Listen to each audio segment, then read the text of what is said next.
Good evening. Welcome to all of you who have decided to log on to this panel discussion. Welcome. I am your host, Denise J. Charles, representing the Ministry of Education.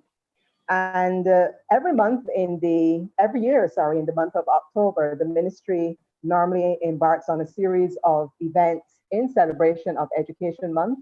But obviously, because we're under COVID restrictions this year, like many other organizations and entities, we've decided to take our events online. And this evening, we're sponsoring this panel discussion, guaranteed to stimulate some very interesting discussion among educators, and certainly a panel discussion not only of interest to us as educators and to educators across the island and even across the region, but certainly we're hoping a discussion that would be of interest to parents and to the general public, as many of us feel a very heavy stake in education because we're very concerned about our children and their educational development. So this evening, we are going to be discussing the topic, something old, something new, confronting the challenges to create the right blend for 21st century education. I'm going to repeat that again. Something old, something new, confronting the challenges to create the right blend for 21st century education. And I'm so pleased this evening to have as our guests a very learned panel of esteemed educators in their own right, and I'm going to be introducing them to you at this time. We have Dr. Corinne Leacock. She has been in the field of education for over 35 years. She's a trained teacher who has taught at the secondary level. She is currently a senior lecturer in mathematics education with responsibility for educational research methods in the School of Education at the University of the West Indies Cave Hill campus. She's also the academic coordinator of the Eastern Caribbean Joint Board of Teacher Education, the premier teacher education body in the Eastern Caribbean. We have joining us as well, Dr. David Brown. He is a trained graduate teacher of history at the secondary level and has been a principal for a number of years. He's now principal at Queen's College and has held this post since 2008. He holds a doctorate in political history, and among a list of publications, his most recent is Race, Class, Politics, and the Struggle for Empowerment in Barbados, 1914 to 1937. Welcome, Dr. Brown. We have Mr. Ivan Clark.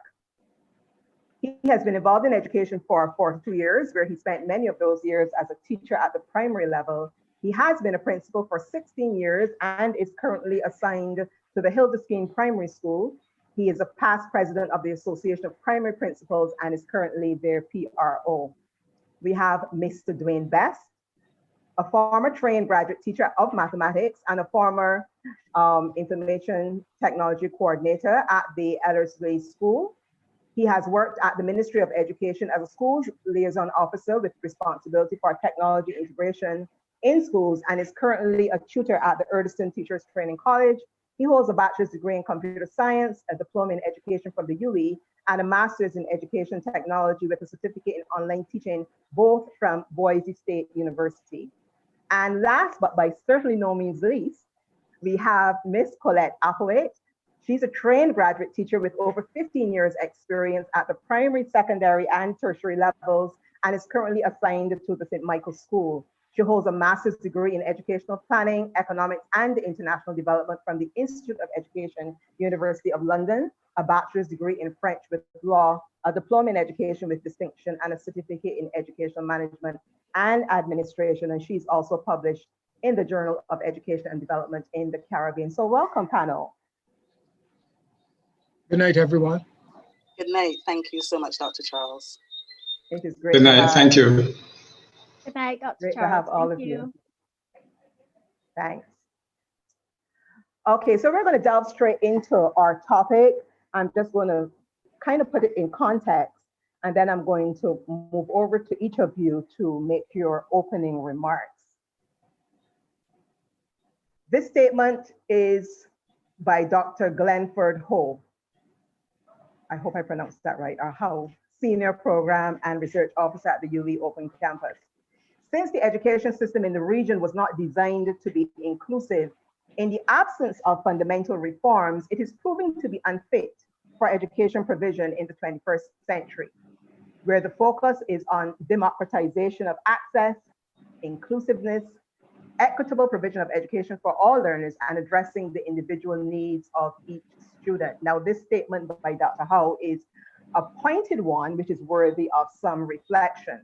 And while the perimeters of our discussion will focus mainly on Barbados, I'm sure that many of our colleagues across the region would identify with many of us, with what many of us in education see as the deeply embedded inequities coming perhaps from our post-colonial, in our post-colonial educational system. It is our acknowledgement of such inequities which have in fact led to various reform initiatives.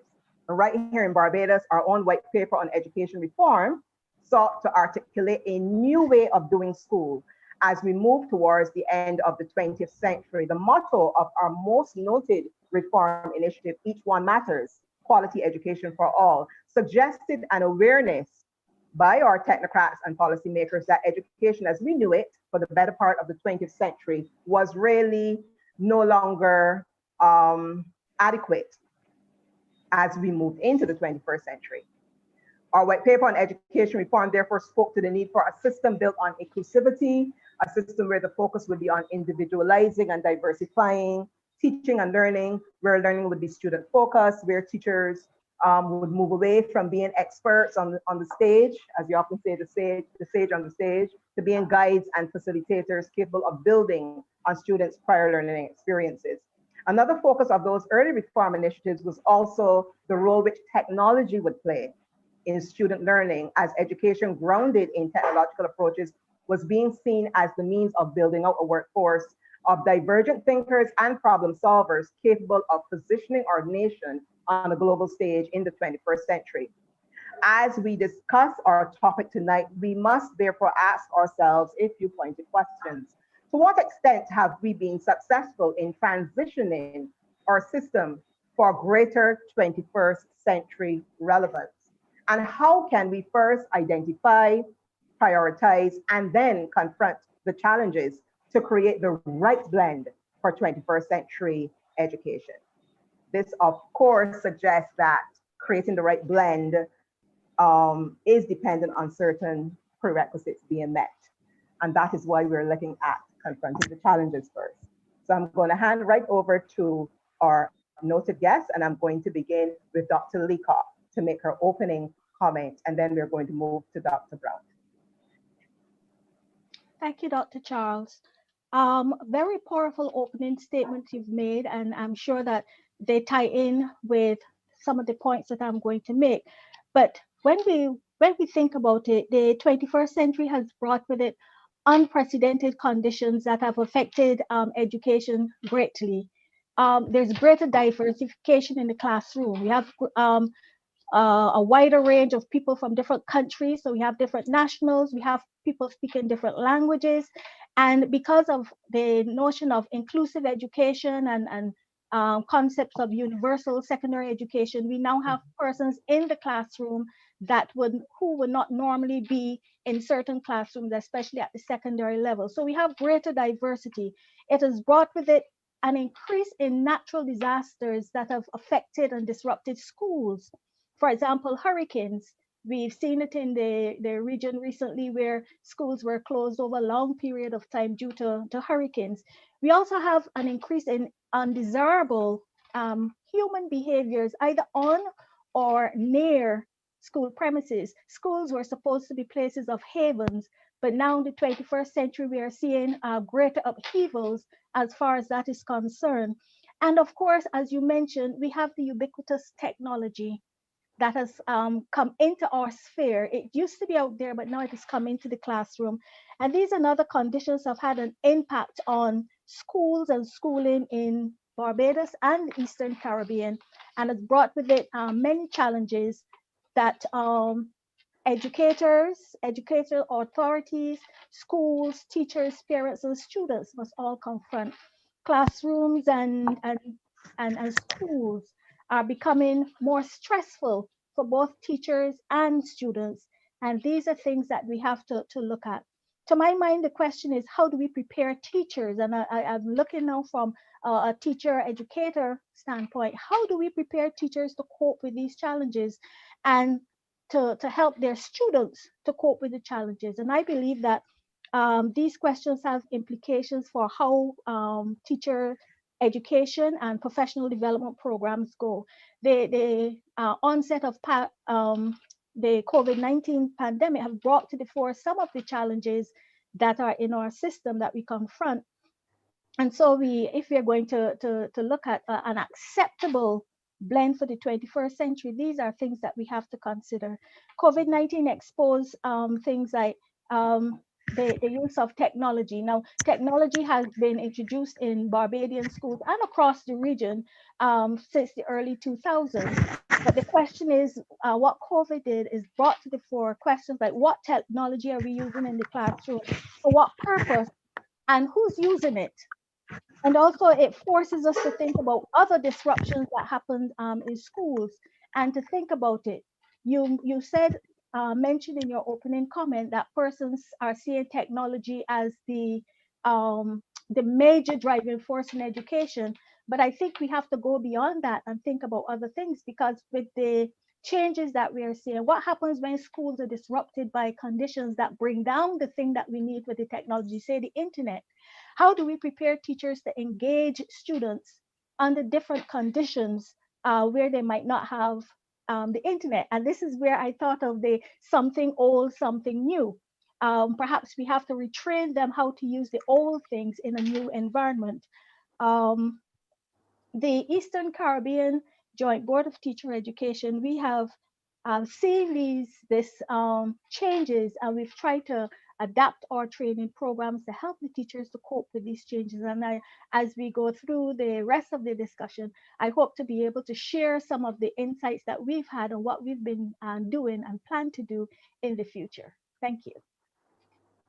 Thank you, Dr. Leacock. Dr. Brown?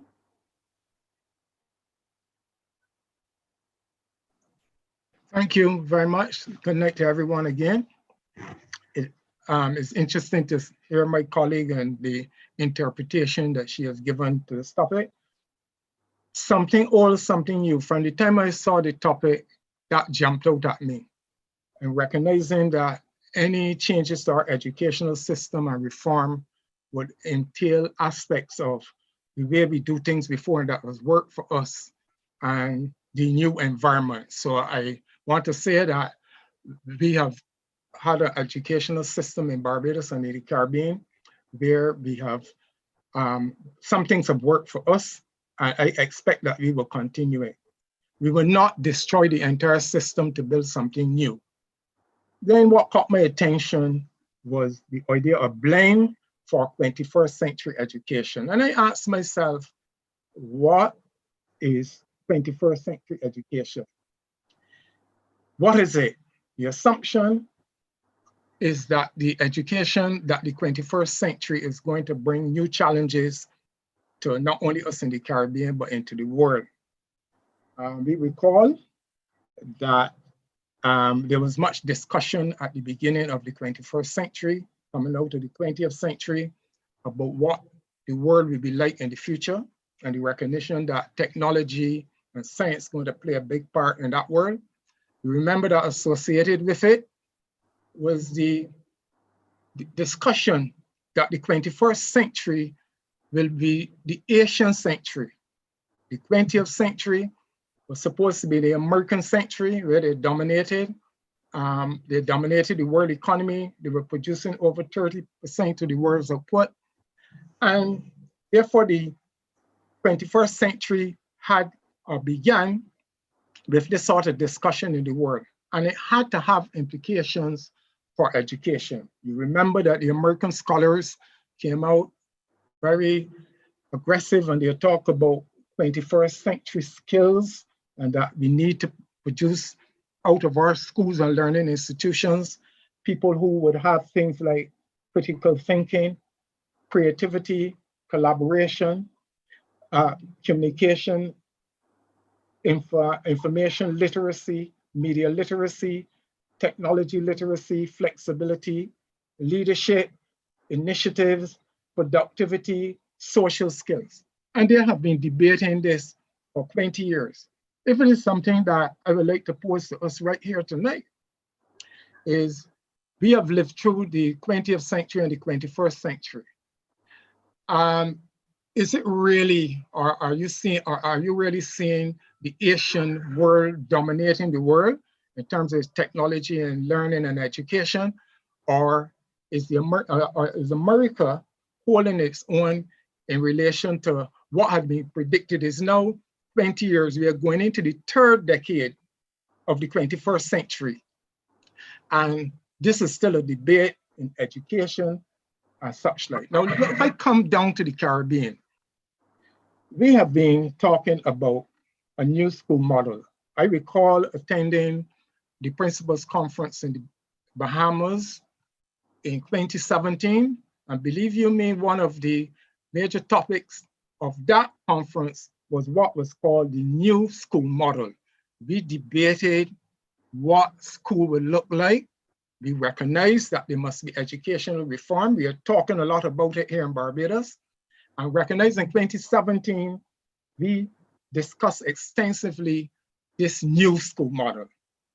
And we discussed it under the idea of governance. We said that there must be a different approach by the ministries of education, that we must pay some attention to financing of education, that we must have a clear vision for education and for decentralization. We discussed that new school model under infrastructure. We look at, in future, the design of buildings, the costs of maintenance. You know that maintenance of school buildings has become a real burden on us here in this part of the world. We look at that under infrastructure, under environmental concerns like my colleague just talked about, hurricanes, and if hurricanes should destroy our infrastructure, how we will continue education. We also look at multipurpose, the whole idea of schools as multipurpose facilities, the learning process, testing, assessment, the future of online. Would you believe that? 2017, we discussed in the Bahamas the future of online instruction. Now, COVID has come along and really sharpened it for us. But we discussed that in 2017, that there will come a time when we're going to have to face technology, use technology more, that there will be online instruction, and we have to pay in our secondary schools some attention to online instructions. And a matter of fact, Dr. Brown, okay, yes. We're going to go to some of those issues that we're raising, but we want to keep it tight because we have a fair set of questions to cover. So we're going to allow the other panelists to share their opening remarks at this time. Fair enough. We're going to go to Mr. Clark. Hi, good night, everyone. Thank you for the invitation to participate in this discussion. Something old, something new, confronting the challenges to create the right blend. You know, we can state with confidence that the old education system we are products of that old education system. But this said system, I think we have to reimagine, tinker with it to allow for students to thrive and to learn and to create and to innovate so that they can carve out sort of niche for themselves in the 21st century. I think the COVID pandemic has taught us that we have to, again, look at our economic transformation where our dependence on tourism alone is not enough. That where we have to be teaching so that children with the new technologies that our students can be part of that technology and also be creators of that technology, that they must not be mere consumers of the technology. I think that our present system has worked well. However, like Dr. Brown would have suggested, there are a number of issues, a number of areas that I think we should address. And every year we know we have the high flyers. We celebrate the top boy, top girl in our common entrance and the scholarship winners, and rightly so because they work hard. However, I think we're not doing enough for those persons who fall below. I think we continue to just pay lip service to that group and our special needs students, when in fact that group is going to create a burden for us. It's going to be a burden in our economy. Okay. I think if, however, we're going to improve and have a good blend for the 21st century, there are a number of things that we have to do. At the primary level, we need to look at the teaching of mathematics. We need to look at the teaching of science, where it isn't left to the odd teacher to be doing that. We need persons who are trained to be teaching those areas. There must be emphasis, like I said before, on differentiated learning in the classroom, where our boys don't suffer. And this again is tied to our whole economic development, where we just cannot allow our boys at age 17, 18 to be merely security guards, or we present them with a set of weed whackers, and that's good enough for us. We're going to be left with a set of angry students who will not have been given the benefit of an education, and some of them would have been late developers. We also have to look at the whole idea of the participation of parents. And going into person's home during COVID has taught us that there's some disparities in homes, where not only in terms of poor versus but where we have to look at the parent who is not willing, who's unwilling, and some unable to help their students. And I think that our institutions, our schools have to embrace our communities. Our schools have to embrace our communities and solve problems within our community. Our children have to be involved in project work within the community and to help solve those problems as well. Thank you. Thank you. Thank you, Mr. Clark. Ms. Applewhite?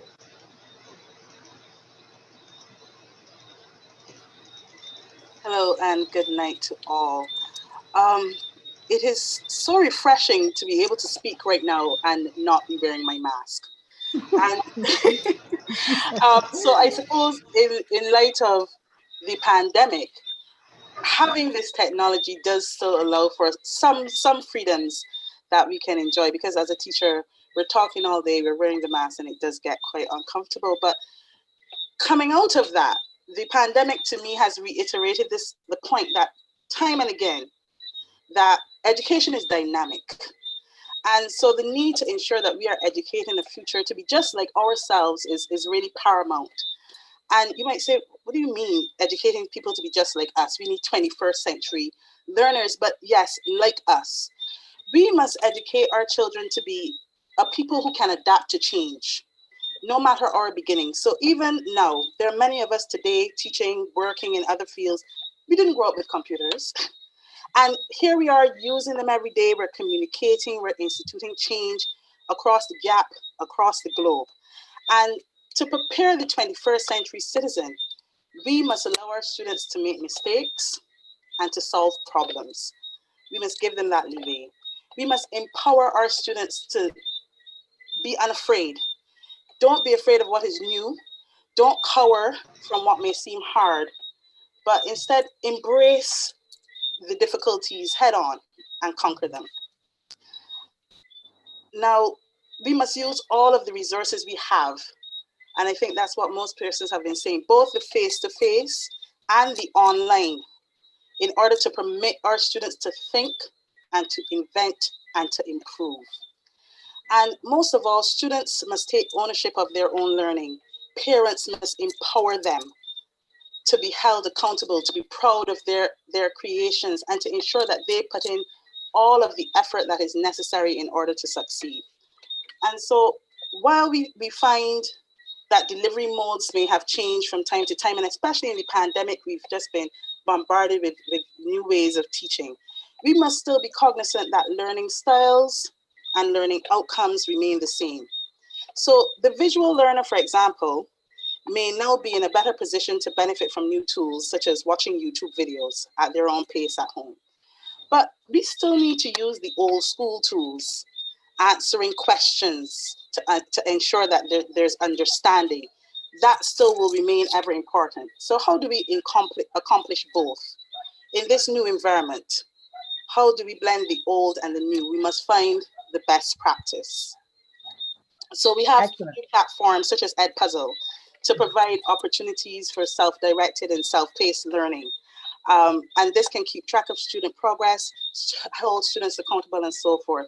And so an understanding going forward of how to use multiple online platforms, along with the use of our traditional teaching tools, that is the way to excel in the future and to ensure that our students can make a meaningful contribution to society. So to my mind, proximity is still the best teacher. So we want a focus on blended learning, maximizing the use of the web-based tools within the traditional schooling methods. So the old and the new, they must work together in order to create the future. Okay, thank you. Thank you very much. And our final opening submission from Mr. Best. All right, good night, everyone. Hi. All right, so the impact of the COVID-19 pandemic catapulted primary and secondary school teachers across the globe into the unknown world of remote teaching. We can turn this global crisis into a watershed moment in the history of education in Barbados. We must go beyond using technology only as a communication medium to provide instruction to our students and leverage its affordances to design student-centered environments, which can have a positive impact on learner outcomes. You might ask, why should we even bother integrating technology in our classrooms? The answer to this is simple. We are preparing students for the future. We want Barbadian students to be equipped with the 4 C's of learning: critical thinking, creativity, communication, and collaboration, which will allow them to be productive global citizens.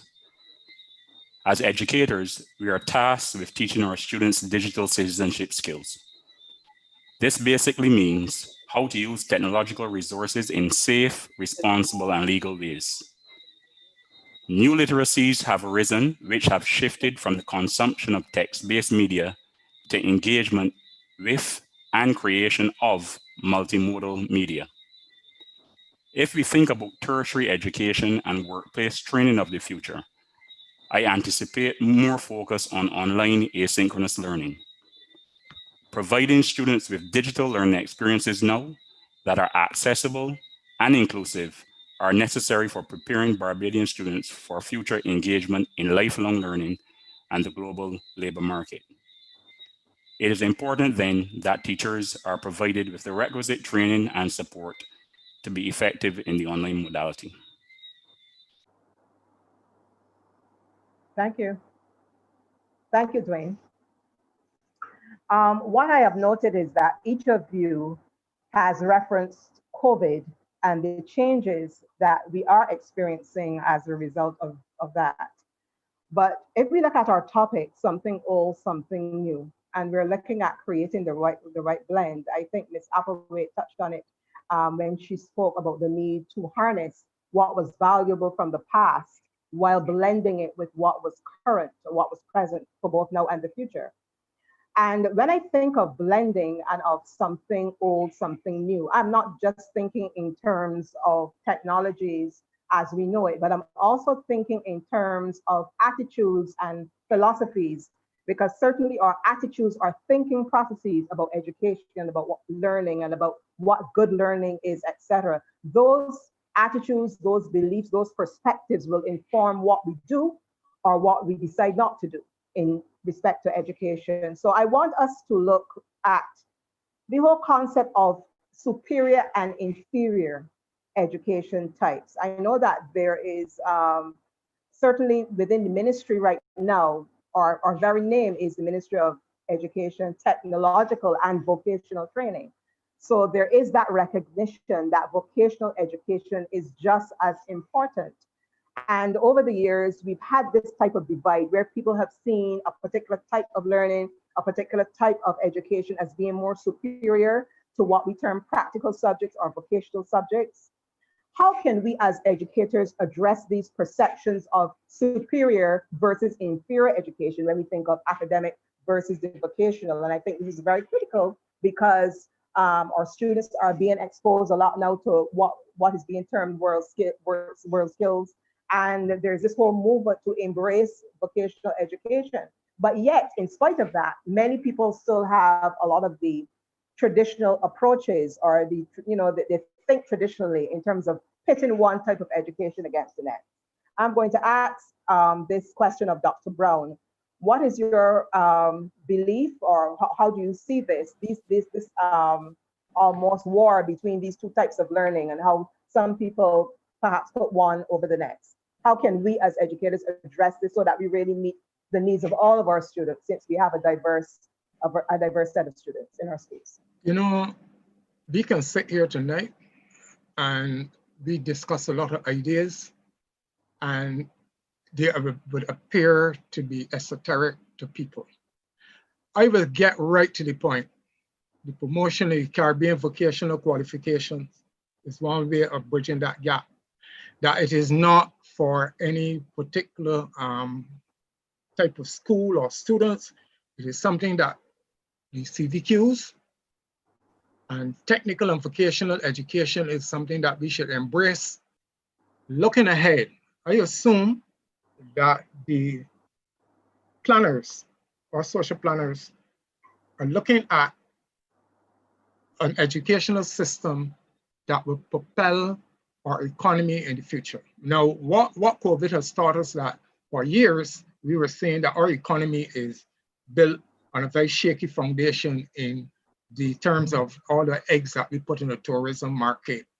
Now, this happened. Now, right now, ma'am, we are doing a pilot project in the secondary schools in coding and robotics. Over 80 children at the school are doing it.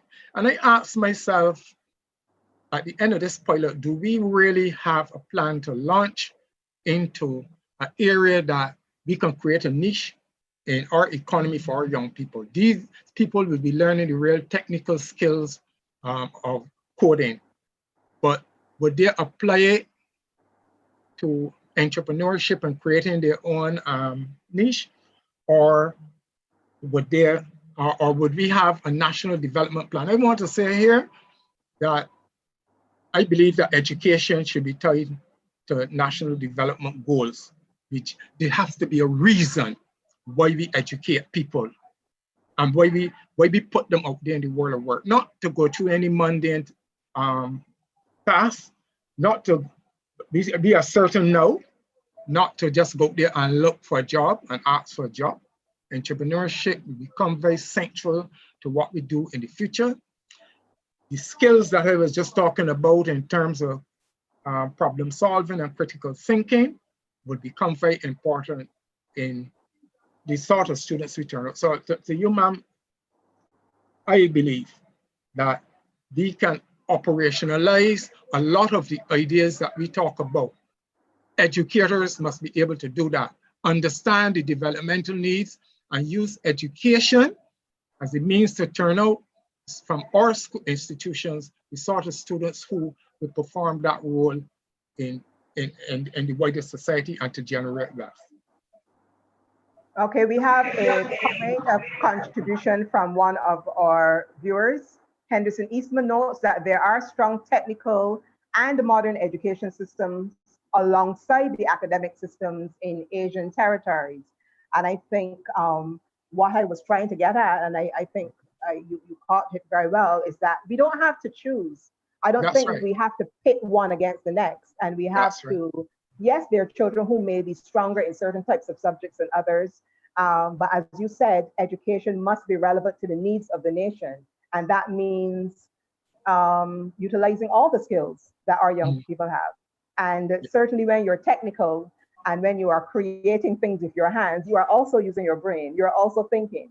So I think we need to debunk this idea that this person is good with their hands, therefore there's less thinking involved. Both need to work together. Yes, I agree. And there's a place in the world for that. We say so much about STEAM education. I just said STEM before. We add in the arts. The Yes. arts around the world is a multi-billion-dollar industry.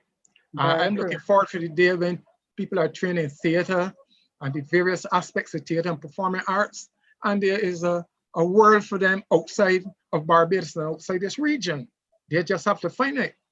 So But- STEAM education, we have to conceptualize it, but I will say here to you tonight over and over. As we talk and we identify areas of which we want to take our educational system, it is the operationalization of what the ideas that would work Dr. Brown, and that we must get work. Dr. Brown, I must jump in there as the officer responsible for arts, because while I do agree with what you're saying, I also note that we cannot address these issues without addressing attitudes and beliefs. And that is why I spoke of that first, because I know that even though we have children who are interested in studying the arts, we have issues with their parents not wanting them to study the arts, or as you said, not viable job opportunities being created for these individuals to work and make money in the area of the arts. But I want to hear from some more of our panelists. We are looking at something old, something new. We spoke of the attitudes with respect to vocational education and traditional academic learning in terms of people seeing a disparity between the two. What about the whole element of high stakes tests and the fact that in our system, there's still a very heavy reliance on high stakes tests? We know we have it from the primary level right through to the secondary level.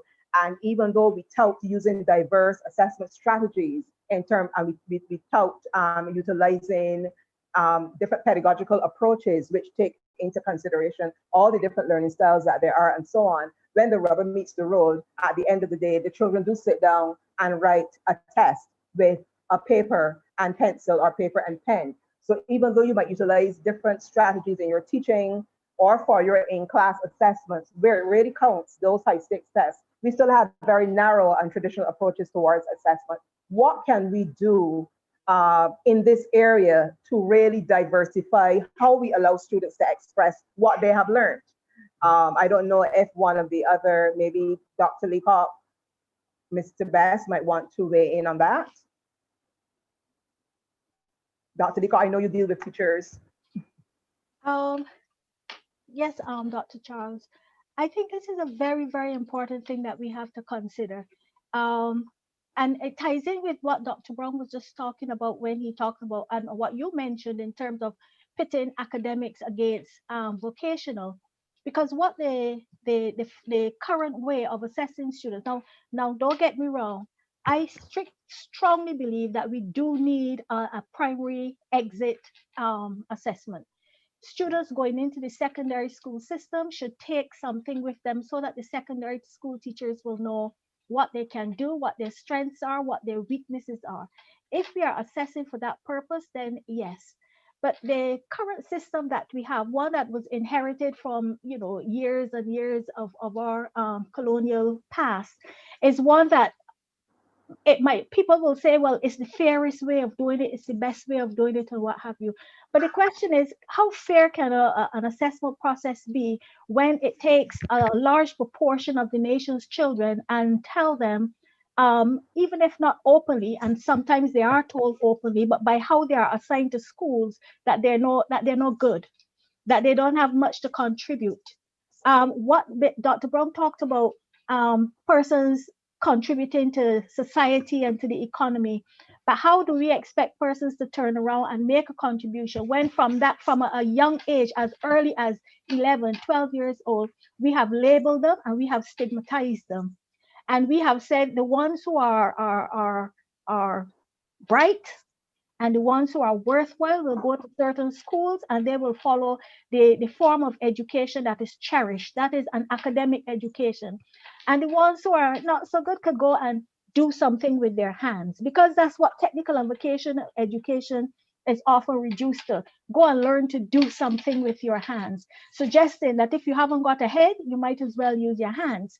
But the folly in all that is that there are students who can use head who also want to use hand, but because of the stigma that is attached to using hands, from the way in which we assess children and the way how we use the assessment to assign them to schools, we are telling those children who want to use both head and hands, no, this is not for you. And they don't want to be stigmatized. They don't want to be branded with the label of not being very useful in the society. And therefore, yes, they will, they might, as Dr. Brown said, they might want to do it, but they might avoid doing it. And quite frankly, sometimes pressure is put on them.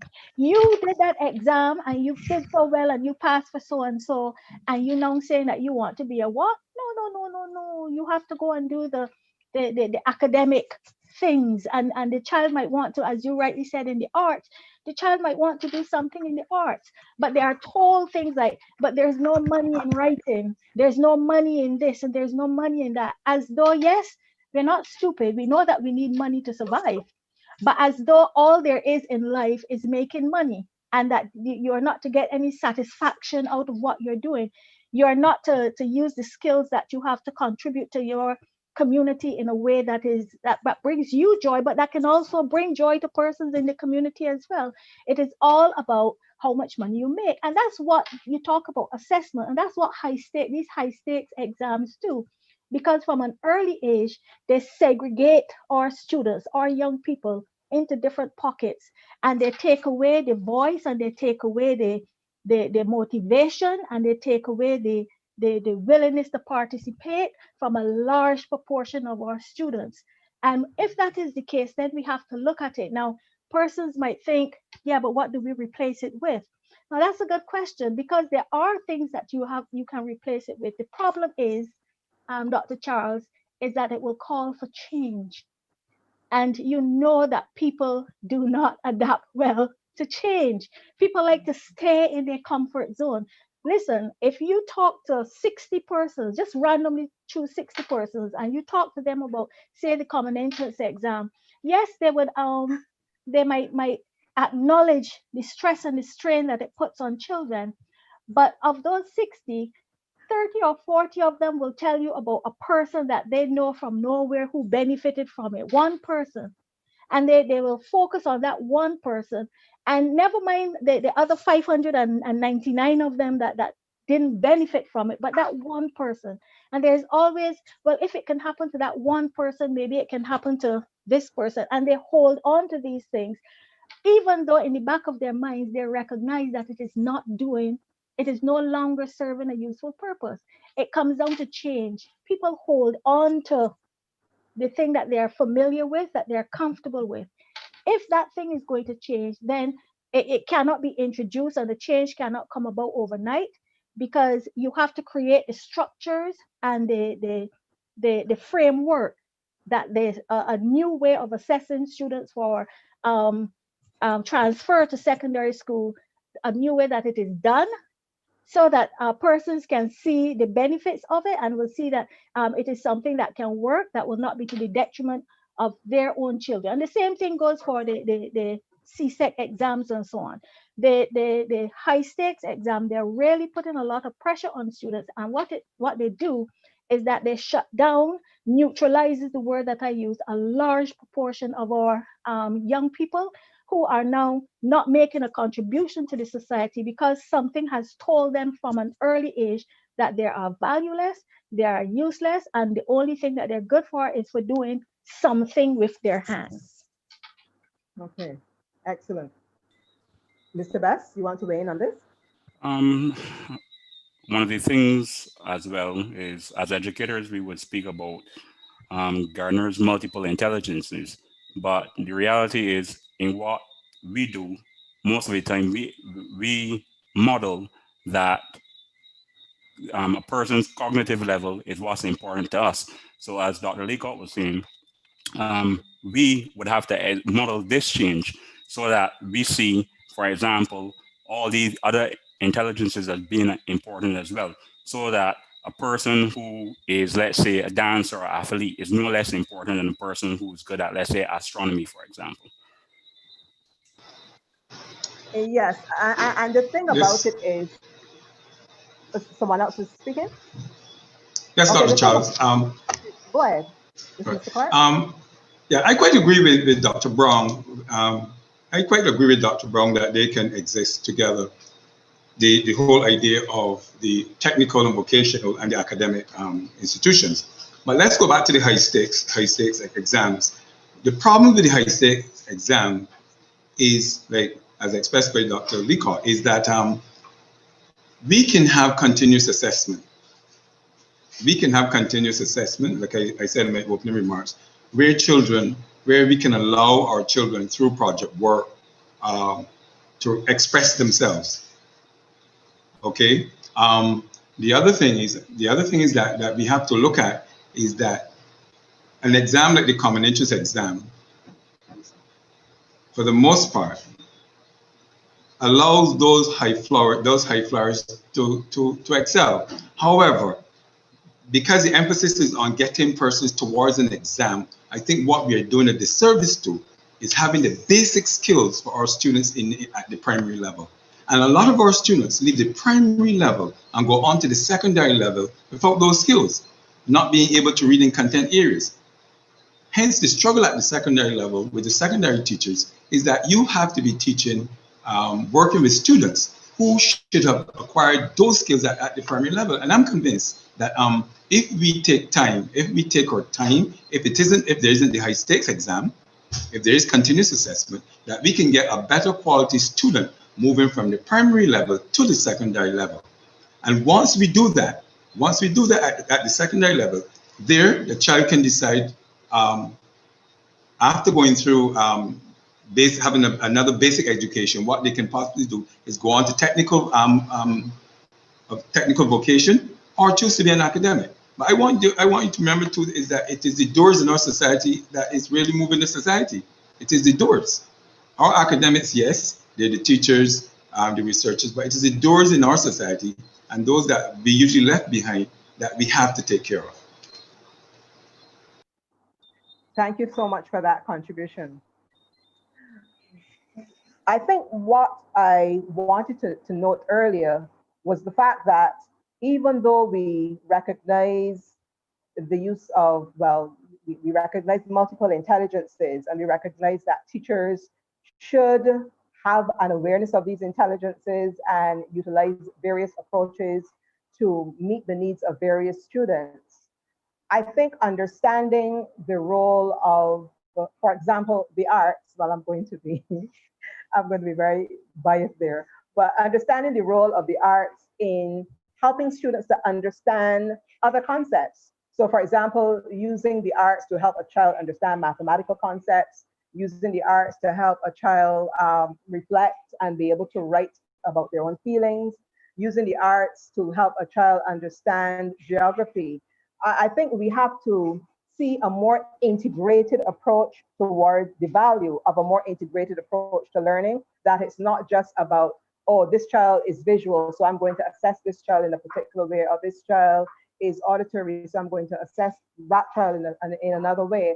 But it is being able to marry different disciplines together and to promote value so that you're not so much always just teaching a subject in isolation, but students get to see connections among disciplines and they get to see the implications for life and the implications for choices in terms of what happens in countries. When you do a subject like geography, when you do a subject like biology, they can connect these things to real world experiences. They can talk about life in the Caribbean, they can talk about poverty, they can look at social issues, and they can marry all the concepts together and become better citizens. So I think while there has been value in the traditional approach towards individual subjects, that I think the integrated curriculum or the use of that type of approach still has some value. What say you to this? Especially as we move into further into the 21st century. Okay, Dr. Charles, and everything that you're saying just seems so interconnected because there you're looking at integrating various subjects. Prior, you were speaking about the high stakes exams and what's not, and various assessment strategies that you can use at school. And I remember in teacher training, learning about the various types of assessments that you can give to students. It doesn't always have to be pen and paper, for example. And I thought, well, this is wonderful. And even the students that you may think are very academic and want to write, and are able, rather, better able to write on the with pen and paper and what's not, they also jump at the opportunity to express themselves differently and be assessed in that way. And I think that if within our education system, we are open to integrating our subjects and using various other assessment processes, why is it then, or what really needs to happen rather, is that for our final assessments, we also have to marry different assessment procedures. So when we're doing continuous assessment, for example, if we move into a structure such as that, we could have within the continuous assessment different assessment strategies that could then be used, so that we're utilizing what we're doing within the teaching and then utilizing that within the assessment, so that everyone would get a fair shot. And then there are some that you might think, well, they're going to get 100 in the maths paper anyway. That when they make the volcano erupt in geography, get 100 on that as well. And you might think, oh, I didn't know that they were artistic and so forth. But students, those somebody was mentioning before, those with the brains also want to do. And those that want to do, it doesn't mean they don't have brains. And that comes to another point, that how do we give value to the technical subjects, the technical and vocational subjects? And I almost feel like saying, buy a house. In that all of those skills, those hands-on skills, building and fixing and carpentry and what's not, they're not cheap. You have to pay for the skill set. So you could be academic, you could have 4 degrees, but yet still, I was thinking about it today in this virtual world that we're living in now and virtual teaching, but we live in the real world. And so we still are going to need our students, for example, to come into the classroom and do practical things, because we need to live in practical houses, for example. We need practical chairs to sit on. And we need, even those who are very technical minded, we need this practical computer here. And we need flow technicals to come out and fix the internet. And all of that is hands-on, and it still takes brain. So a certain level of sensitization of the public as to the value of those hands-on subjects and doing the technical and so on needs to happen, because we do have within, I think, our neo-colonial construct, our society, it's been passed down, that just those with the writing, that's the value. And I don't think that we realize until later on, when you have to spend the money, where the value really is. And so that those students who are interested in doing those things can feel confident to say, I'm doing it, it's offered, I want to, I can, and we can, and their parents, the public can show that there is value to this. Colette, so I agree with you. I agree with you 1000%. Really forward in the society. Madam Chair. Yes, Dr. Can I come in here? Yes, you can. Quickly, before we move on. Yes. All right, I just want to say that we talk a lot about high stakes exams and how it causes a divide in the population. If we are honest with ourselves, we do it. The common entrance was never allowed to do what it was supposed to do. It is us who take it and corrupt it and talk about high stakes schools and such like. I want to pose something here tonight again. Why don't we do something about it? Right now we are discussing schools of excellence. I'm suggesting to you that if we take the secondary schools in Barbados and create schools of excellence out of them, that those who want to go the academic road will go the academic road. And if we set up good technical schools. In 1968, I saw a discussion in the newspapers about trade schools. People recognized that you needed schools that teach technical subjects. What we did, we established the Samuel Jackman Prescott Polytechnic. But there are a number of schools at a lower level teaching technical and vocational education that we can establish. We got the excellent opportunity now. But we are talking about establishing middle schools. Some of the middle schools, some of our secondary schools can become, or those middle schools can become the technical schools. And I'm suggesting to you that if these technical schools are established with the academic work to it, you will see eventually the whole veneer about the academic high flyers in the high state exam would almost disappear. Dr. Brown, I agree with you that we need to do something differently if we are looking for different results.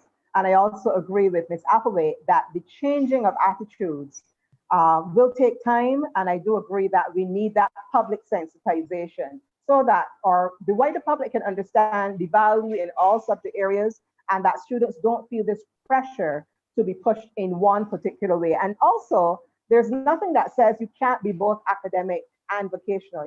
There's nothing to say that you can't expand your horizons and have multiple interests. Ma'am, and that is where the CVQs will come in.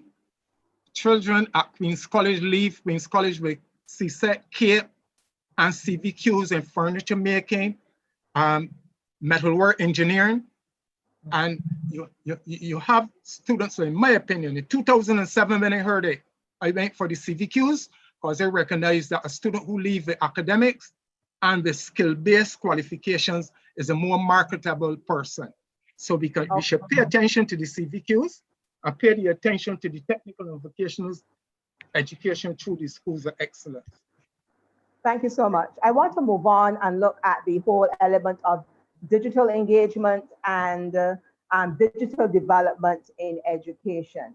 If we move past EduTech 2000, which was, I would say, our initial start with respect to leveraging the value of technology. It wasn't just about technology, it was also about a shift towards different approaches to teaching and learning, but certainly the use of technology played a big part in EduTech 2000. We have moved past that. We are now in 2020, and we recognize that digital engagement is impacting every facet of life today. Everything that we do is connected to digital, or to something digital.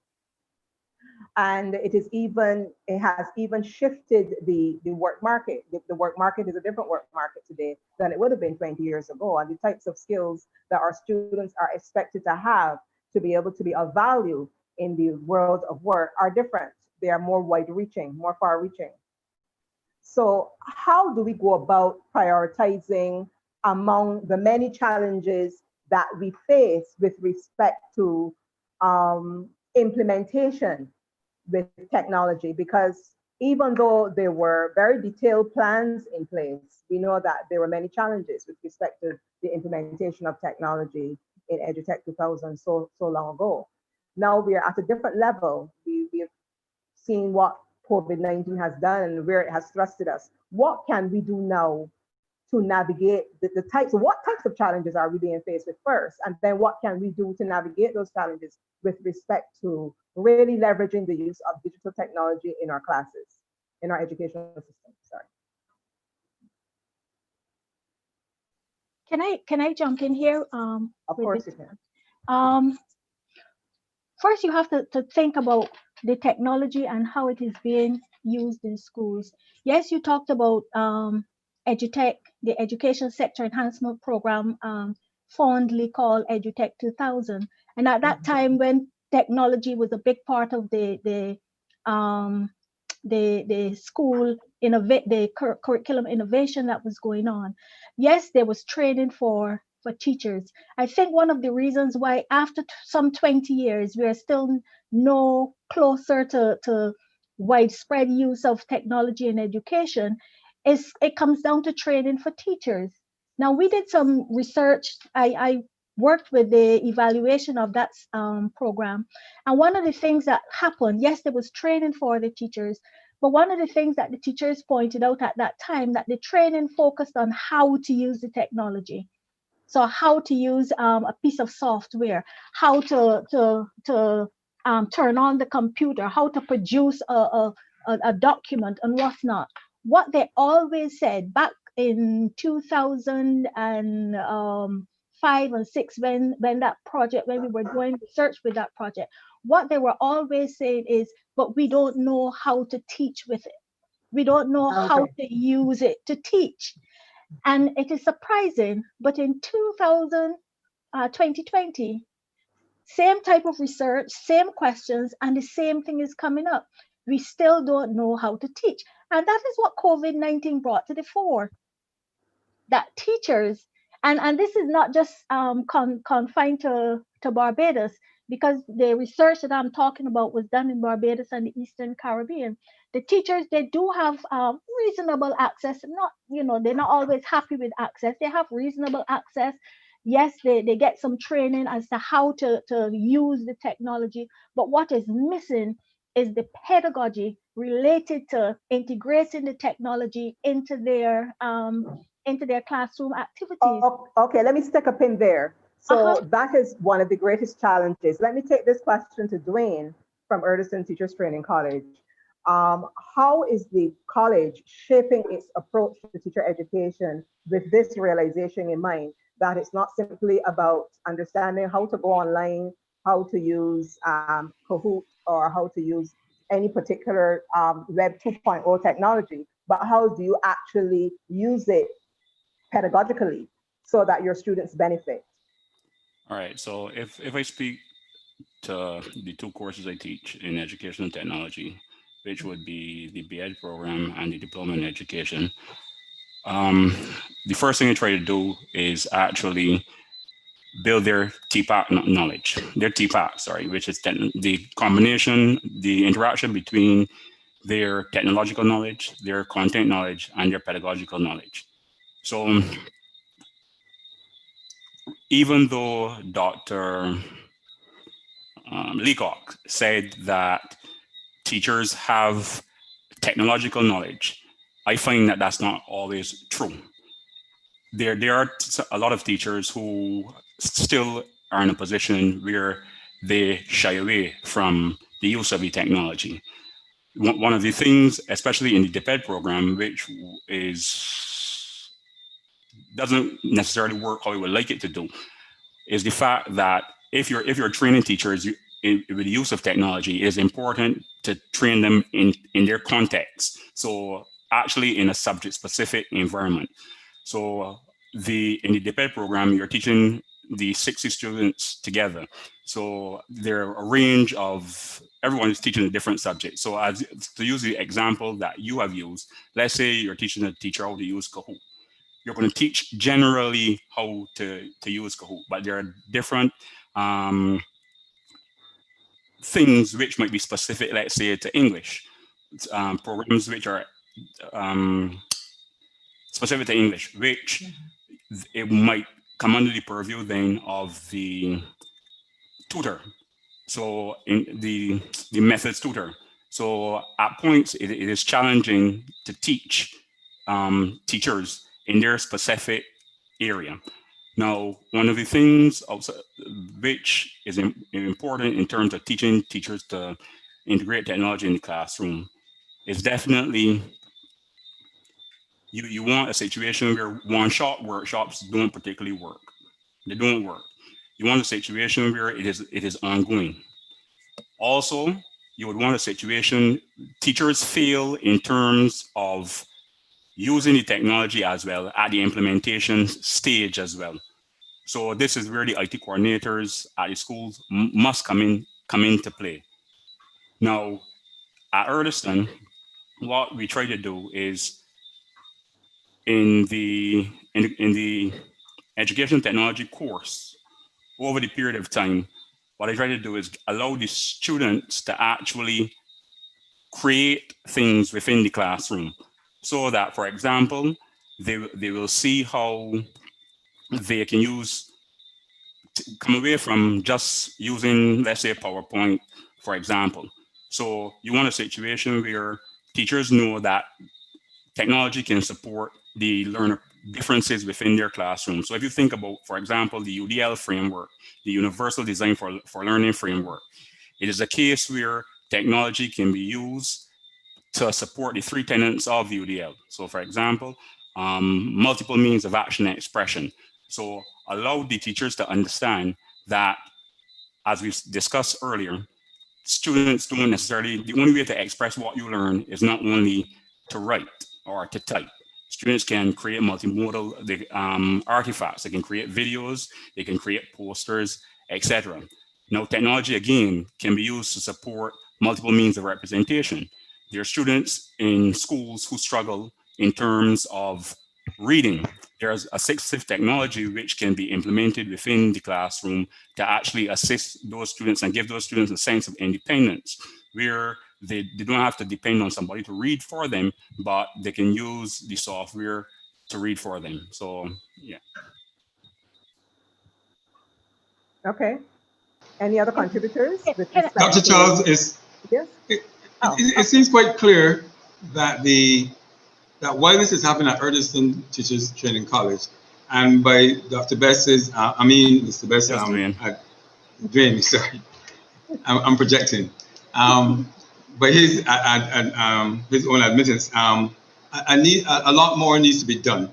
I think though that we have a number of persons, bright individuals at University of West Indies and Commonwealth of Barbados Community College, who should be recruited as the ITs, who can be recruited as extra help within the schools.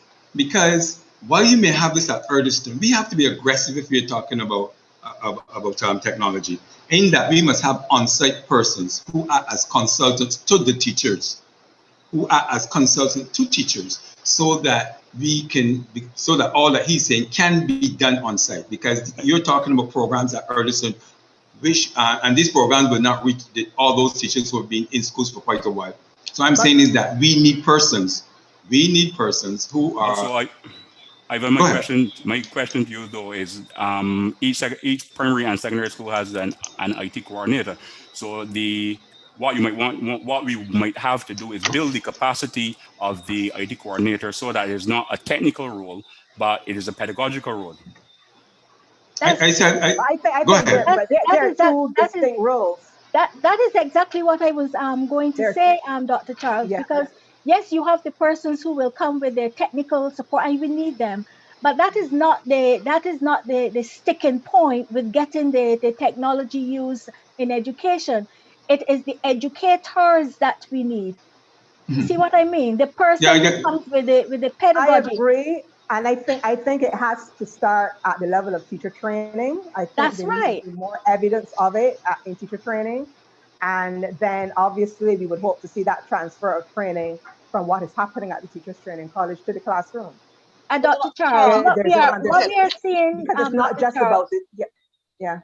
Sorry, what we are Go saying, ahead. Dr. Charles, is when you have your teacher training program, and sometimes we overlook the needs of the teacher trainers, because the teacher trainers themselves, we have beautiful training programs on paper. But that's what I'm saying. What Mr. Best is here saying, that you have a general course to teach how to teach the technology, and then in each subject area, in the teacher training programs that the JBTE regulates, each subject area that a student might do, there needs to be a course, or in every course, an aspect of using the technology to teach. However, it's one thing to say that on paper, but then when it gets into the classroom where the teacher educator has to demonstrate and so on, remember, they themselves belong to the generation that Prensky called the digital immigrants.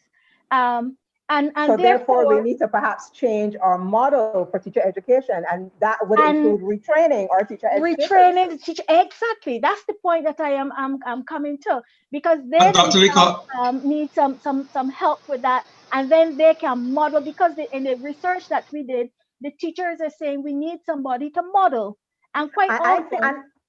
Excellent points, and I think we need to move away from this thing about working in silos. I think greater collaboration between someone like Dwayne with his particular skill set and with the methods tutors would be an excellent strategy as well. Yes, he's only one person, but perhaps if we can create a model where there are a cadre of people with his skill sets working alongside the tutors within the particular core areas, then maybe we can have some movement there, in addition to the retraining of the teacher educators. Yes, it comes down to professional development, not only for the teachers, but also for the teacher educators. I agree with that. Right. One of my suggestions.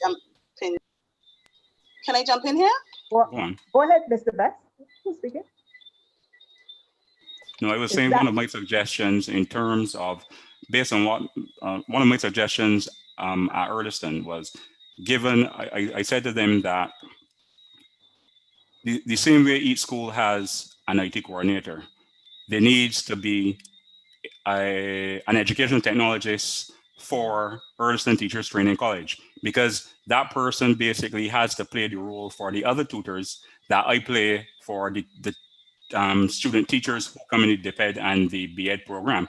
Because at the end of the day, you need persons to teach the persons in the specific subject areas, as Dr. Leacock said.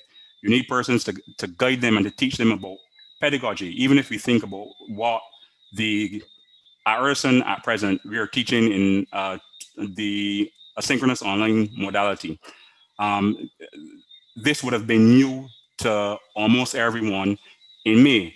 So we need someone at the college who would provide that training for staff.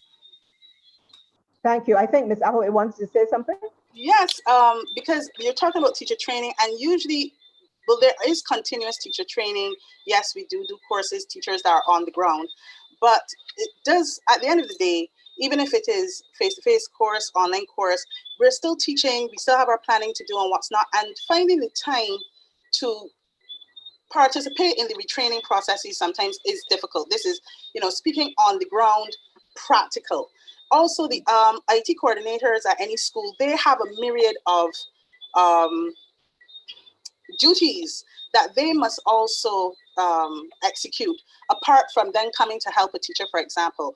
And so to my mind, with regards to pedagogy and teachers having to learn how to use the technology and what's not, teachers generally know what it is that they need to teach and what it is that they need the children to learn. It might just be a matter of, how do I use this particular technology to get across my point? And I find, for example, within the staff at my school, we learn best when we share with each other.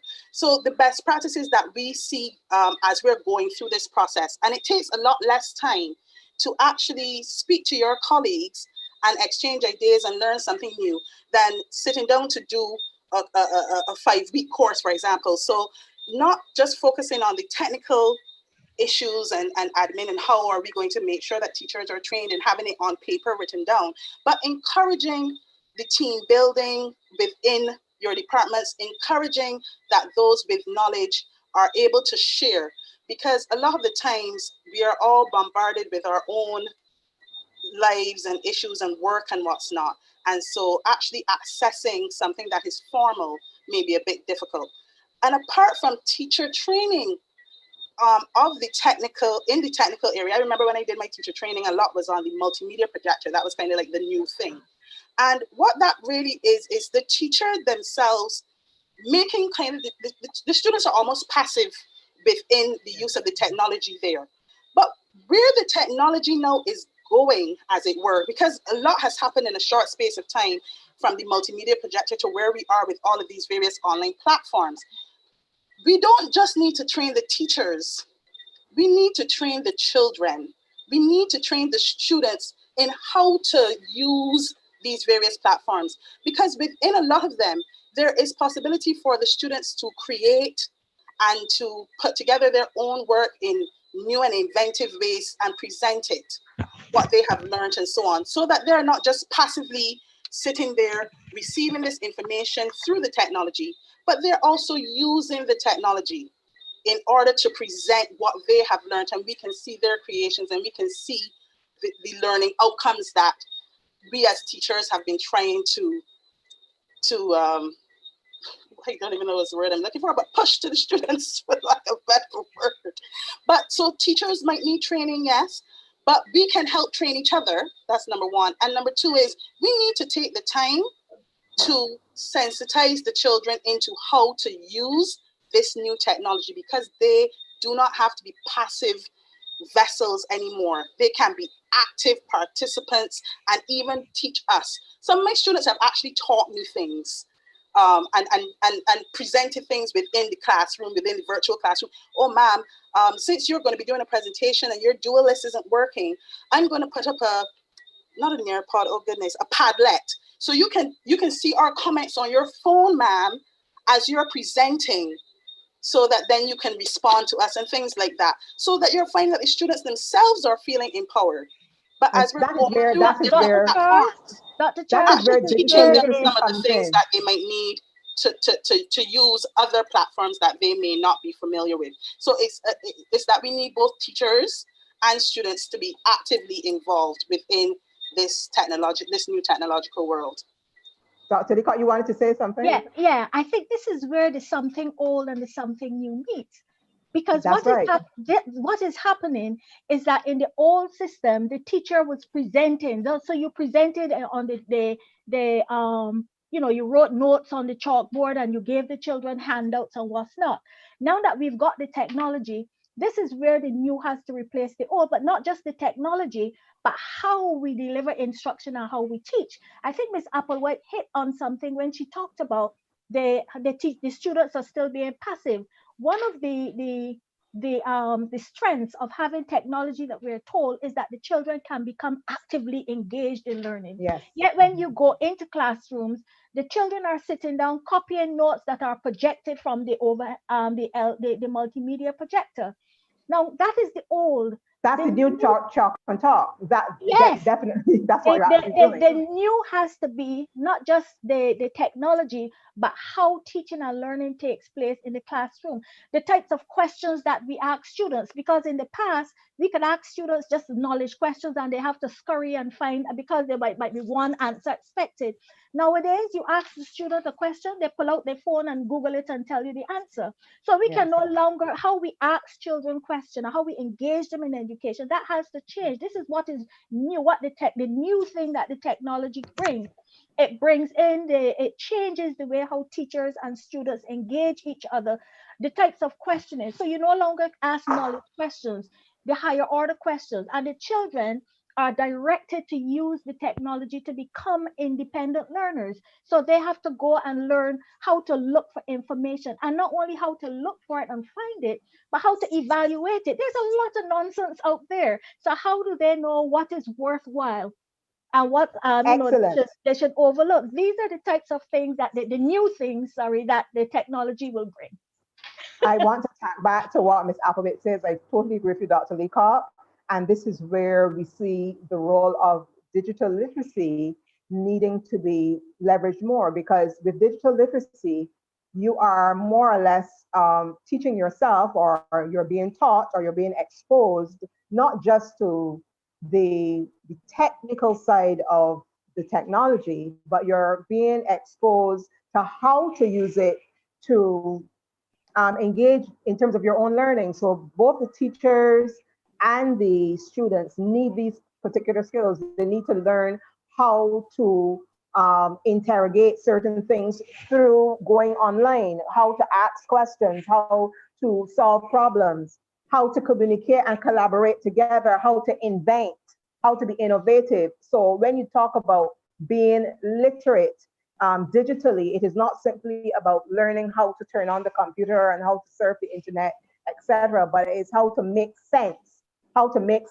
of the vast array of information that is out there.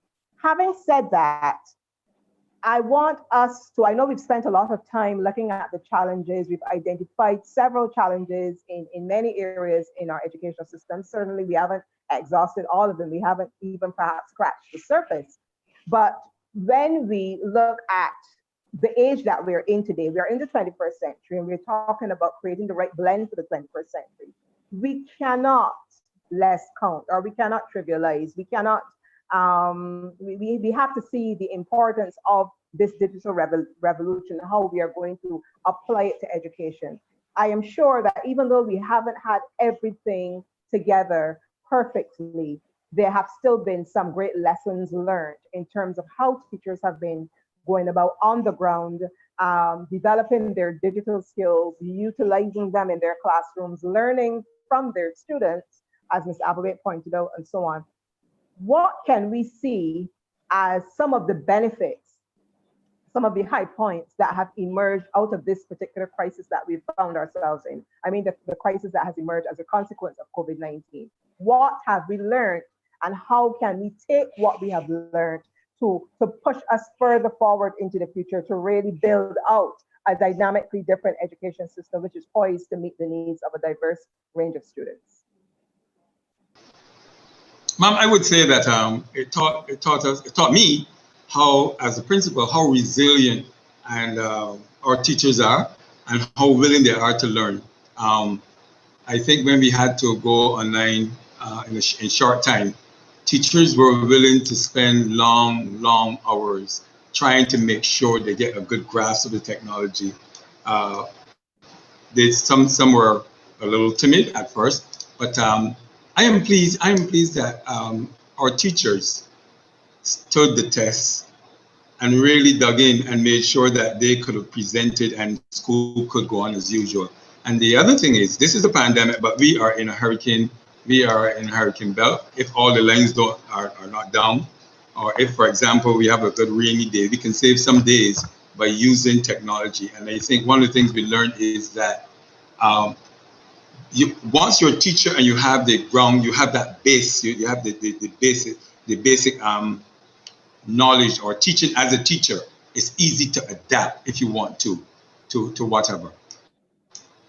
Madam Chair, if I can come in here from the Of course. perspective of principal, I do agree with my colleague, Mr. Clark.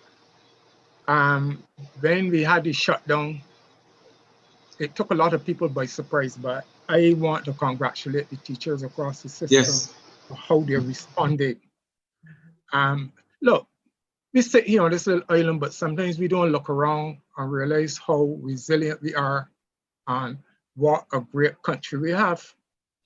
There's a general consensus that the shutdown in the United States, 55 million children had to be taught online, and the country, all the technology, they failed miserably. Some states said, look, let us shut down this online thing because it didn't work.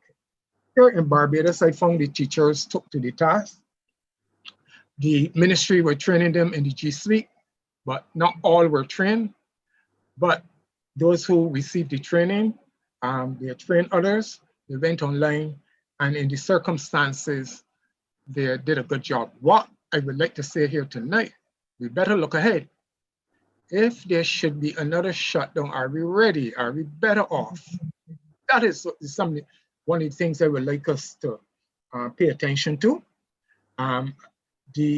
What it has also taught us that online instruction is here to stay. There is a school of thought that there will be no more rainy days. When the rain falls, teachers will go online. That is the thought. The online instruction is here to stay. I want to say as well, in our discussion with the digital engagement, we have something going for us here in Barbados. A UN agency placed Barbados 10th in the world as what they call digital natives. Digital natives are children, or they assess it by the number of children under the age of 18 in any country that born with the technology and using the technology. And Barbados is placed in the top 10. That is a good sign for us as a people and as educators. So that Ms. Appleby, I listened carefully to her on what the students are doing. That is a fact. We must engage the students in using the technology in the classroom, and you will be surprised to see that they can teach you a lot of things that they learn naturally, and it could be a process in which teachers and students work to make the pedagogy more engaging and more enlightening. However, I would want to say as well, for the planners, we must realize that this technology is changing very fast. We must keep up to date with it. We must develop the Wi-Fi in the schools and the connectivity and keep it at a very high level. And the changing in the technology and the application of the technology, there must be some spending on the technology that would change rapidly over time. Ms. Appleby talked about the multimedia projector. I remember that there are going to be things, gadgets that we have here now using in schools that in another 5 to 10 years, will be almost obsolete. So we must keep ahead with the technology, engage our students, and remember that we are preparing students for a 21st century world that is going to become more and more technological. Excellent. Can I jump in here for a minute as well to sort of add to that? One of the things that I'm hearing, and you asked about the benefits of or what has come out from the COVID-19 situation, and one of the things that I think that it has done is that it should draw to our attention the fact that things can change quickly, and that teachers have to be prepared to engage their students in whatever way is possible at the time. I heard there was mention of hurricanes. I think it was Mr. Clark who talked about the fact that we live in the hurricane belt. And we have things like nowadays we're having earthquakes and threats of tsunamis and all sorts of things. Now, under certain of these conditions, we may not have access to, say, the internet. All the towers are down. There's no internet. Does that mean that the children should not be engaged in schooling activities? I think the teachers, when we are preparing the teachers, we should prepare them for any eventuality. So we train them in using the high tech as well, but we also make sure that they're pretty good at using the low tech as well. The radio, the television, the packs, the little educational packs that they make out and give to students, because it might be a situation where there is no internet.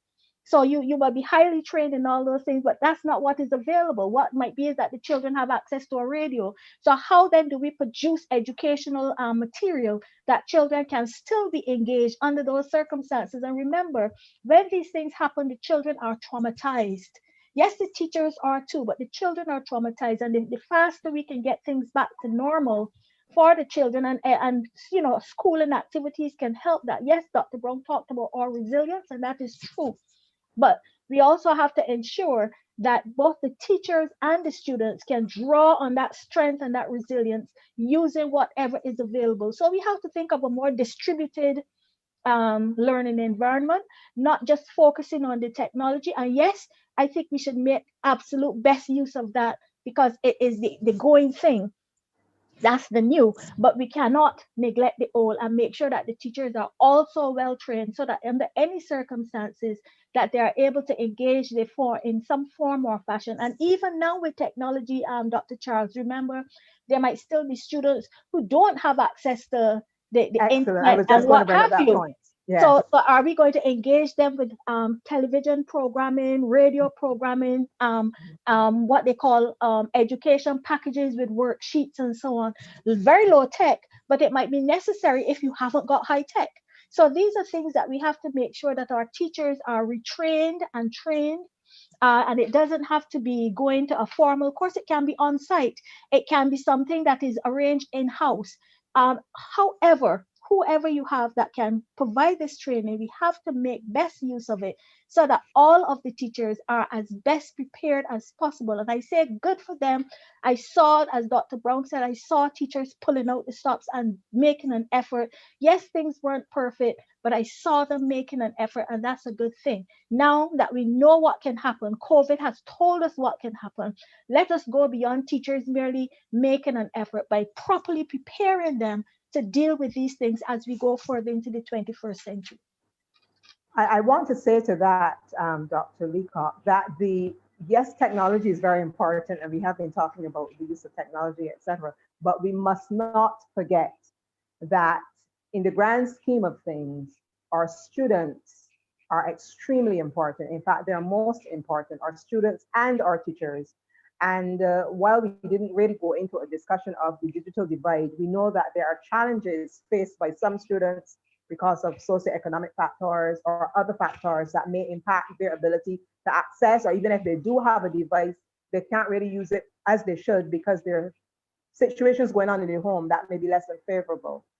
And we didn't really get a chance to get into this side of the discussion this evening, but certainly in terms of looking at the challenges that face us with respect to COVID, we cannot forget, or we cannot less count the importance of the psychosocial environment, the psychosocial environment of the home, as well as the psychosocial environment of the classroom, including the face-to-face and the online classroom, and how important that is to learning as well. So when we look at technology and the role that technology should play, we can't look at it in a vacuum, because we have to look at the factors that impact on a student being able to access technology, use it as he or she should, and even the factors that would impact on a teacher being able to adequately facilitate a student in this particular environment, which has been very stressful for some individuals and filled with anxiety for many others as well, with respect to, they may have certain comorbidities, they may be concerned for their family, there may be other issues going on. So while we didn't get a chance to go down that road with the discussion, we want to make sure that we say that we understand that that is also very, very important. And it is something that must not be forgotten when we look at planning for our education in the future as well. We have to look at taking care of that side of the coin as well. Yes. All right. I want to look at a particular comment here. We had quite a number of comments from viewers. I have not been able to mention them all, but this particular one, by Henderson Eastman, he's calling for education to link our system to the economy we wish to create. And this is the last thing I want to look at before we wrap up this evening. We are talking a lot about a 21st century Barbados. We're talking a lot about a 21st century citizen. We haven't really articulated what that is yet. And I'm hoping that we can do so before this evening is out. I think when we look at this, we have to look at the need for a marriage between what happens in school, what the workforce is demanding, what the country is demanding. Someone earlier spoke about a national development plan. We have to marry those together. What can schools do, and particularly the leadership of schools do, to build greater partnerships perhaps with the private sector and with industry in terms of more adequately shaping what happens in school? And this is not only for the school leadership, but also obviously at the level of the Ministry of Education. What can be done better to ensure that there's a greater partnership between these entities so that we get a better sense of what we're actually focusing on for education? What is the citizen we're hoping to create? What skills and competencies are we expecting these students to have? And how can we ensure that what we're doing in school is palatable for the Barbados of the future? If I can come in here, ma'am, I'm in agreement with Mr. Eastman. I've said that for a very long time. There should be a link between what we do in schools and what I call national development. The policy planners will determine the direction in which we go and such like. Therefore, I really took to the idea of a ministry that says openly technical and vocational education. I believe that who you turn out from schools and the sort of students that we turn out from schools should not be only people to fill up, to satisfy our workforce. It has to be more. We talk so much about CSME and how we will be competing in one economic space. We have gone through one stage in CSME. We are now to get to the full economy. The full economy means the Caribbean will be one big space, people will be free to move and to work. Education can fill the void in producing people with the skills to compete in that economy. And this is where, for me, the CVQs come in. Schools can do a lot in the establishment of the contacts with the business community in the area. Queen's College is near Warrens, Foundation School in Oysens, Princess Margaret in Six Roads. I believe that you can establish links with the businesses in the immediate area, and it don't have to be one in which a partnership in which a school is constantly begging for handouts or things like that. I don't envisage that sort of thing, but more can be done. The schools to establish with businesses. There's a school of thought as well, that a school should not be a school alone, but a school should engage the community in which you live. A school should be able to deal with its residents, run after school programs for the residents, literacy, whatever. School and the community. At Queen's College, we have established links with Queen's College and School of University. I encourage the University of West Indies to come and do research, fill out questionnaires, interview teachers, but it is something in it for me as well. I always say to the researchers, I encourage research that's not esoteric, but research that I can benefit from. Coming out of that research from the School of Education, many times the researchers will say to me, I cannot reveal everything, but in terms of how you do things here, you can improve in this area and not in that area. So schools can benefit, or we in Barbados, by embracing more the University of the West Indies, the community college to do research. Finally, I want to say one thing. For me, education is more than certification. I say that all the time. We must turn out from our schools people who can function in the world of work and the world of study. At Queen's College since 2011, we adopted the Caribbean Ideal Person concept. You can go and Google it, the CARICOM Ideal Person. There's a document there by the heads of governments who have said, look, this is how we would like to see an ideal person in the Caribbean. And there's no course called Caribbean Ideal Person, but the concepts that are in that document, self-confidence, self-esteem, a good work ethic, respect for law, respect for human life. We, in our values-based education at Queen's College, try to push those concepts. And I want to say here tonight, it is working. I know it is working, but the things that people say about the graduates who leave Queen's College, they are more than certification. How do you explain a professor from Newcastle University met one of our students named Marshall and said, I want to see the school, Queen's College. And she left all Newcastle and came to Queen's College to see her. It is something about Nia Marshall that stood out, that she wanted to see the school and she came to see it. I understand a professor at Plymouth University wanted to see her some college too, and the student who was there at Plymouth. So that is a result of how we perceive who will leave our institutions. But it's okay, I want to stick a pin there because what you're saying is an excellent point.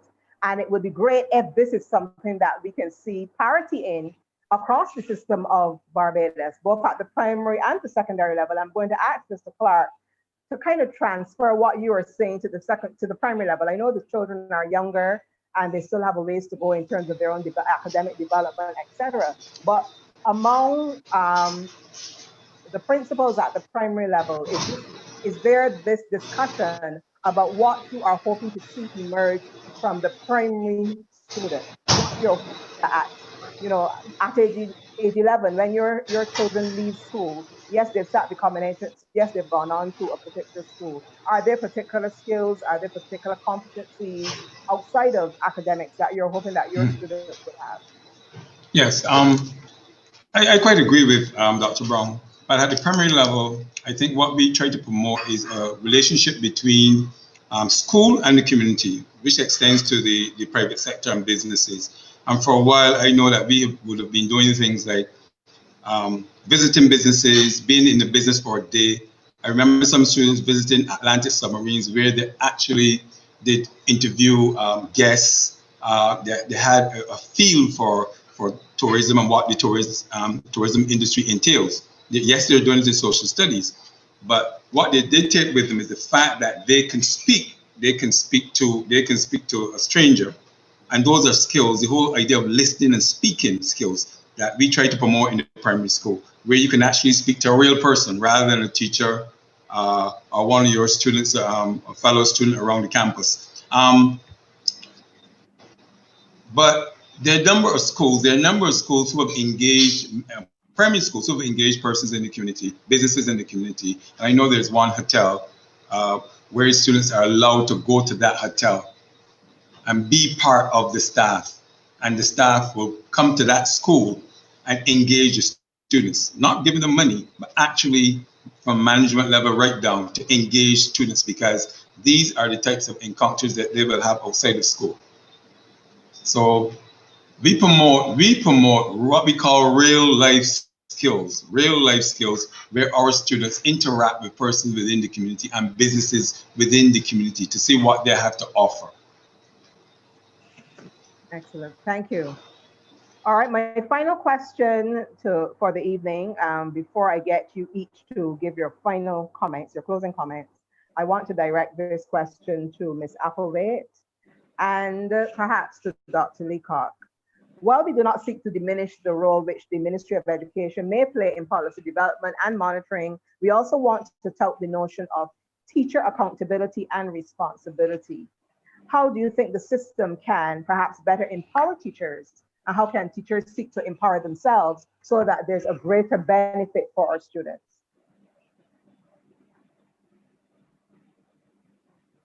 Ms. Applewhite? Yes, hello.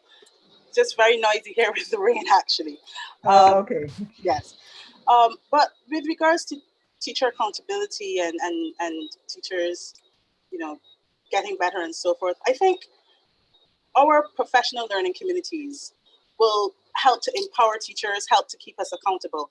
And I find that even within my daily working life, so that you do not feel threatened, as it were, you do not feel intimidated that the administration may be looking at you and what can you do better, and maybe this is wrong and that is wrong and the ministry says X or Y.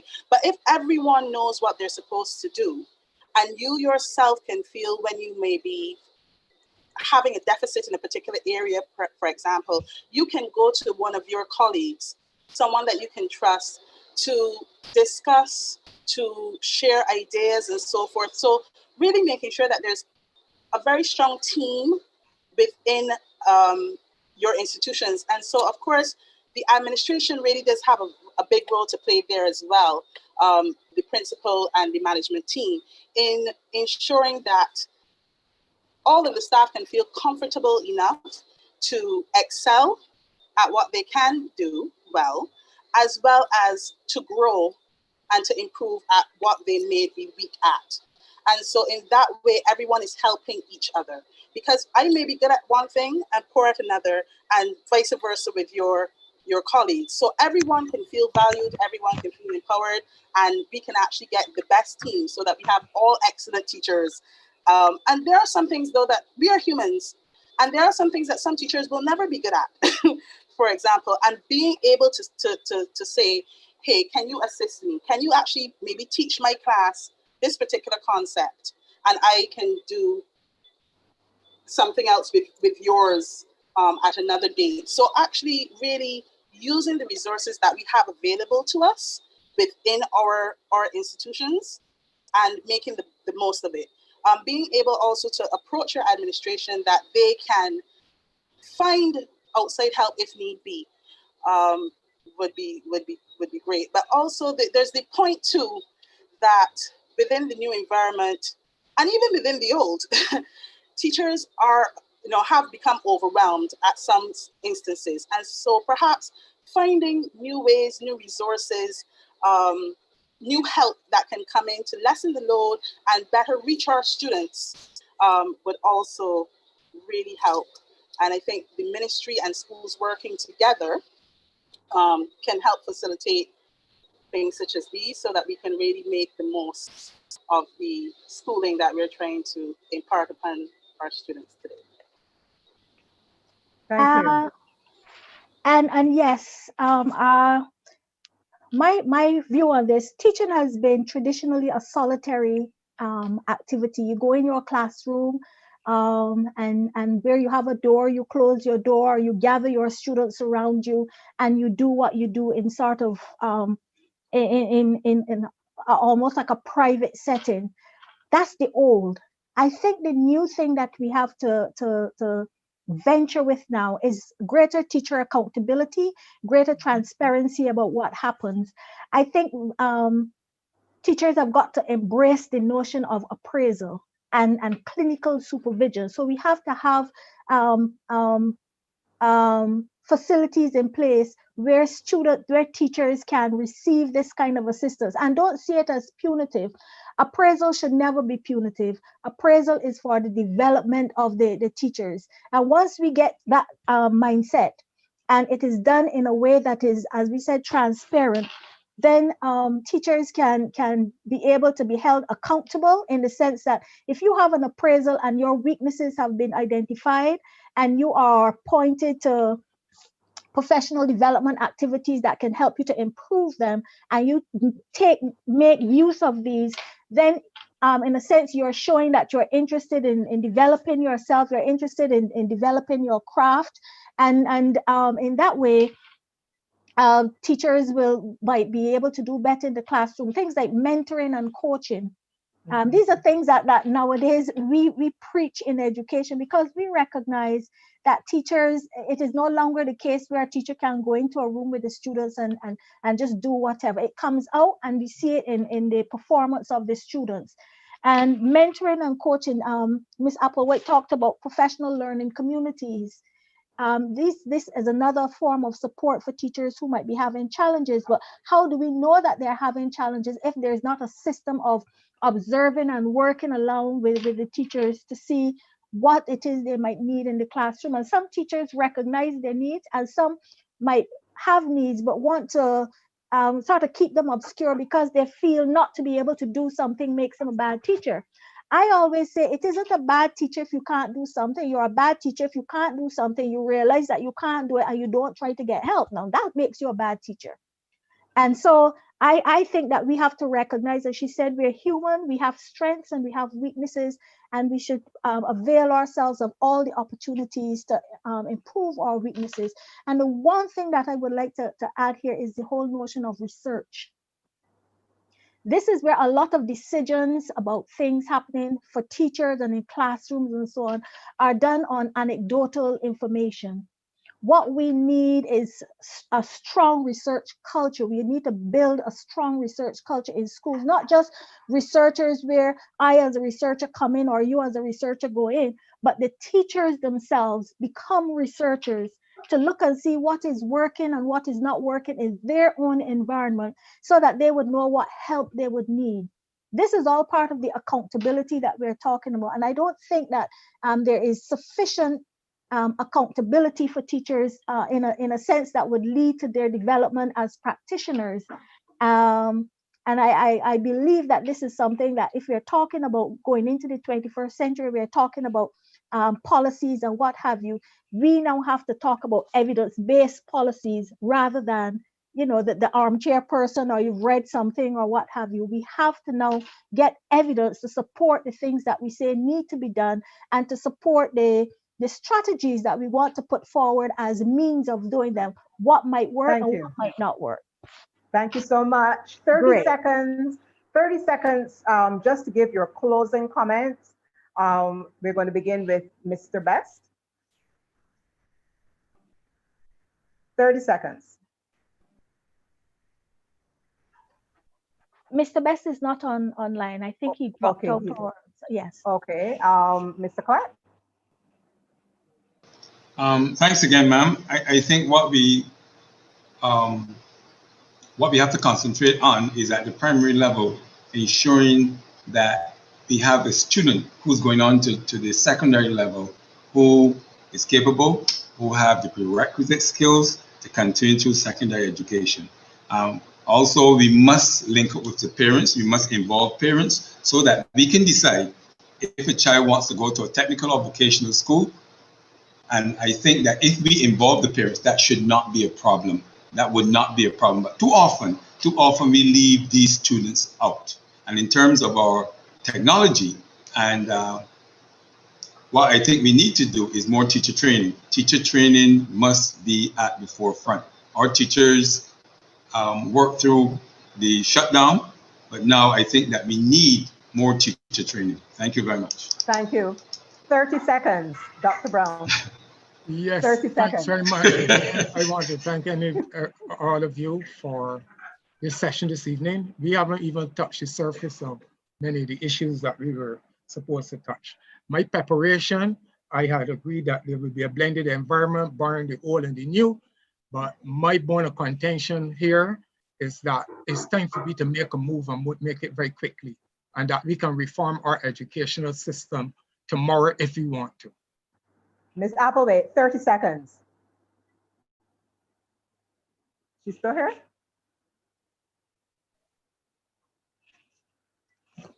Yes, I am here. There we go. I think Okay. that through this process, and this period that we're currently going through with the pandemic, that we must take this time to ensure that we try to follow best practices that we see, that we try to engage in robust educational planning, so that going forward we won't be caught off guard as we were a few months ago. We need increased public sensitization with regards to how we're going to go forward in our educational system, and of course an increase in resources is always necessary in order to ensure that we can reach our students the best way we know how. And Dr. Brown had also spoken to that, so thank you so much. I'm so glad to see that the administration is well aware of what we need as teachers. So thank you so much for allowing me to participate in this panel discussion. Thank you. Dr. Leacock, your final 30 seconds. Right, something old, something new. I think that as we go forward in the years to come, we have to have the wisdom to see what things from the past have worked, and so we can continue to use them and build on them. But I also think we have to have the courage to change the things that need to be changed, and to adopt those new things that would help us to provide a better form of education for our students. Remember, there are lots of people out there who are well schooled and poorly educated. That is something that we need to change in the future. Thank you so much. This evening, we have been discussing something old, something new, confronting challenges to create the right blend for 21st century education. We looked at many issues this evening. We haven't really scratched the surface, as Dr. Brown has said, but certainly emerging from our discussion, we can agree that we need to be a lot more strategic in our approach towards educational development for the 21st century in terms of streamlining the type of Barbadian citizen we want to emerge. We need to see greater levels of teacher training and teacher professional development, and also the emergence of community of learners. And even as we leverage the new technology, we must pay attention to the fact that there are diverse needs, and we must still be embracive of diverse approaches towards meeting our diverse student needs. I want to thank so much our esteemed panel this evening, Dr. Corinne Leacock, Dr. David Brown, Mr. Ivan Clark, Mr. Dwayne Best, and Ms. Paulette Applewhite.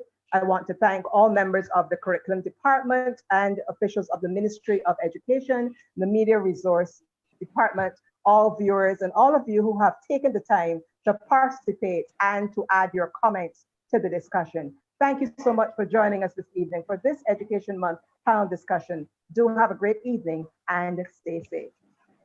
Thank you. Night. Good night, everyone. Thank you. Night. Good night, everyone. Good night. Good night.